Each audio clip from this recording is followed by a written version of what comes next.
Hi friends, welcome to Jaya's garden. நம்ம வீட்டில் வந்து கல்யாண முருங்கை ஒரு சிஸ்டர் வந்து 5 கட்டிங்ஸ் கொடுத்தாங்க. ஆனால் பார்த்திங்கன்னா ஒன்று கூட வரல. ரொம்ப கவலைப்பட்டுட்டே இருந்தேன். சரி, இவ்வளோ தூரம் அவங்க செலவு பண்ணி கொடுத்து நமக்கு வராமல் போயிடுச்சேன்னு. ஆனால் ஒரே ஒரு விதை அந்த இதில் இருந்துச்சுங்க. அந்த விதையும் கூட ஹெல்த்தியாக இல்லை. பட் அந்த ஒரு விதை நான் கவலைப்பட்டதுனால அதே தொட்டியில் அந்த ஒரு விதை வந்து அழகாக முளைச்சி இங்கே பாருங்களேன், ஒரு 2 அடி சூப்பராக வளர்ந்து வந்துட்டாங்க. கிளைகள் கூட வந்துட்டுருக்காங்க பாருங்களேன். ரொம்ப ஆரோக்கியமாக. ஒரு நாள் வேறு நம்ம இதை வந்து கடைஞ்சிட்டோம், தனியாக இல்லை, கலவைக்கீரையோடு போட்டு கடைஞ்சிட்டோம். இனி வருங்காலங்களில் நம்ம முள்ளு முருங்கையில் ரொட்டியெல்லாம் செய்வாங்க. ஸோ அதுவுமே நான் உங்களுக்கு கண்டிப்பாக செஞ்சு காமிக்கிறேன்.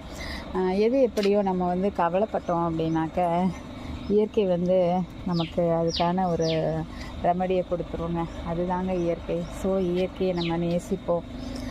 நம்முடைய பாரம்பரியத்தையும் பசுமையையும் என்றைக்குமே வந்து நம்ம கைவிடாமல் அதை காத்து அடுத்த தலைமுறைக்கு நம்ம அதை கடத்தி செல்லணும் அப்படின்னு சொல்லி உங்கள் எல்லாருக்கிட்டையுமே நான் கேட்டுக்கிறேன். இந்த வீடியோ உங்களுக்கு பிடிச்சிருந்தது அப்படின்னா கண்டிப்பாக ஃப்ரெண்ட்ஸ் ரிலேட்டிவ்க்கு ஷேர் பண்ணுங்கள். மறக்காமல் சேனலை சப்ஸ்கிரைப் பண்ணி தொடர்ந்து உங்களோட ஆதரவை கொடுங்க. ஓகே, பாய்.